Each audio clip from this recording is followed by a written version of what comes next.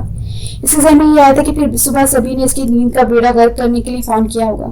وہ فون کاٹنے کے ارادے سے اٹھا رہا تھا, پر دماغ میں اچانک جھماکا ہوا. سبھی, ہاں سبھی, وہ تو خود اس کے فون کا انتظار کر رہا تھا. وہ فوراً اٹھا اور فون کٹنے سے پہلے اٹھا کے کان سے لگا لیا. جاہل, الو, گدھے انسان, کہاں مر گئے تھے؟ جانتے ہو کتنا پریشان تھا؟ میں بھی کس سے بول رہا ہوں جس نے پریشان کرنے کا ٹھیکہ لے رکھا ہے. اب بول بھی لو. ساری بھڑاس نکالنے کے بعد اسے احساس ہوا کہ وہ تو بس ریڈیو کی طرح بولے جا رہا تھا. اسے مزید غصہ چڑھ گیا. کیسے ہو بیٹا؟ سوال تھا یا خنجر؟ آواز تھی کانوں میں ڈلتا سیسا. اس کو تو بھی یہی محسوس ہوا تھا کہ کس نے اس کے کانوں میں سیسا ڈال دیا. آپ کی ہمت کیسے ہوئی مجھے فون کرنے کی اور مجھے بیٹا بولنے کی؟ سکون سے کیوں نہیں زندگی گزارنے دیتے مجھے؟ آپ کو اور آپ کے شوہر کو میں بول چکا ہوں مجھے فون نہیں کیا کریں. اگر آپ لوگ کو نہیں سمجھ آتی میری بات تو ٹھیک ہے, اس کا حل میرے پاس. اپنی بات مکمل کر کے سامنے والے کی بات سنے بغیر اس نے فون کاٹ دیا. ایک لمحہ لگائے بغیر اس نے نمبر بلیک لسٹ کیا. اپنی نیند سے آنی نہیں تھی اور 2 گھنٹے بعد آفس ٹائم تھا. اس نے فون بیٹھ پر اچھالا اور فریش ہونے چلا گیا.